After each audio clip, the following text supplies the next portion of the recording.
Okay, YouTube, what's up? Nick here. If you guys hear popping sounds, it's because the making of this video, it is July 4th. So, not sure when this video will come up, but if you hear popping sounds, that's what that is. Anywho, just wanted to share this deck profile. As you see in the description, it's insane, and the deck sucks, and I don't recommend, like, trying to build this and go to a BCS or any kind of regional level event. Maybe fun at a local level if you don't mind just getting smacked around. But I really wanted to try to make it work because Bermuda got a lot of new cards throughout the years, and you never really see a Bermuda Gyze deck. So I really wanted to see if I can try to crack the code. I'm pretty close there, I think. This deck list I'm showing, actually, I already have a bunch of new cards I would change out, but I just don't want to put too much, more time into building the deck. So I hope that if this video is out there, you guys see it, and then you guys go, oh, that's actually very interesting, and I want to try improving that concept. I want to just give out the skeleton, it's just, I think it's a cool deck, but it's just not good enough, unfortunately, in today's meta or current environment for Gyze. So let's just go into the deck profile. Just wanted to show what we got.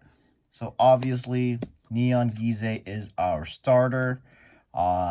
Pretty much what he does, if you are unfamiliar with Gyze, is that if he's your starter and you ride it, he goes to your G zone face up and then changes all your trigger effects to, instead of giving power, you bind a Zeroth dragon. That's all it does. And then when you ultimate stride it, the Gyze is actually on the other side of the card. So if you ever want to see, there you go. So this is the Vanguard's only double-sided card. But that's Gyze for you. So that's the starter. Plus, when you're using Gyze in your main deck, it gives you the deck building rule where you can add all the other Zeroth dragons into your deck.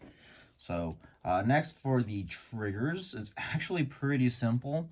So for Gyze itself, you don't really want to give your opponent a bunch of damage. You wanted to give them just the one. You actually don't even have to give them any damage at all, because in premium we have heal guardians, so most of the time they're actually just going to damage themselves. So as far as the trigger lineup goes, got 4 heals, 1 over trigger. These are some more draw triggers right here. Different art, doesn't really matter. And then effect-wise, here's 4 more draw triggers. These are all just the lyrical draw triggers, because, lyrical has some nice art. And then finally, we got 4 of the effect D-series draw trigger. These are the ones that they are 10k shield if your opponent's a grade 3. So if you notice, I'm not using the perfect guard PGs. With my new list that I'm already thinking about, you are definitely going to be using the draw PGs. So definitely that's part of the better build. But, like I said, this is more of a skeleton. This is a concept I was kind of playing around with.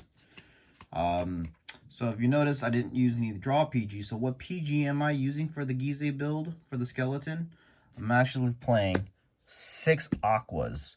So this is a special PG where if you are using this particular perfect guard, you can play up to 6. So I'm actually going ham, go for the full 6. Pretty much my thought process with it is that, PGs are good. So having as many PGs in your deck as possible is always nice. They're easy to draw into. So it's pretty cool. So I'm playing 6. Obviously, if you switch to the draw PGs, you're taking them all out. And the reason is because there's actually quite a few cards that you can combo off. But I'm not going to really go into it because that's actually going to be in my main deck. So I am keeping that to myself for now. Next, I have 4 copies of Ellie. These are just highly defensive cards. You have one in the drop, you guard. These are 20k shields. You write it as your Vanguard, and you know, if you have to ping them, you can search for, you get a free search off of it, so that's always good. Then we have 4 copies of Sedna. This is just your grade 3 searcher. So you want to write a, you know, your grade 3. There's a certain grade 3 you want to write into. So that's always good. And then a little spice that I thought was pretty cool was Luculos. I think that's how it's pronounced. What she does is that if you have 2 or more force markers, she gains 5k shield on 5k power. So it's a 15k shield or 13k booster. I mean, the boost doesn't really matter. And then if you have 3 or more force markers, then she can intercept, and she can intercept in the back row. So kind of cool. I've been playing around with that card. Clearly, I think there's better cards now that I had chances to kind of start working on my main premium deck, which I will probably reveal eventually, but not now because I'm still testing it. For the grade 2s, very simple. I play 4 copies of Lisa Lot, and then 4 copies of Aqua, and then 2 copies of Syria. So Lisa Lot's still like one of Bermuda's best grade 2s, probably the best grade 2 in the game of Vanguard. It's just a straight up free +1. You call it, look at the top card of your deck, call it to the board. Amazing, really good. You know, it's just to help get some pieces out. If you hit, you know, this, that's cool. That's fine, because, you know, it's going to intercept from back row. Or you hit your grade 3, then you can just call an Aqua to bounce your grade 3 to your hand. Because, like I said, you really want to ride a certain grade 3. And so that's how you do it. So pretty simple. And then for her, it's just to help dig, get some more of your, get the right grade 3. And then for the grade 3s, we are playing the Star Referade. I think that's how it's pronounced.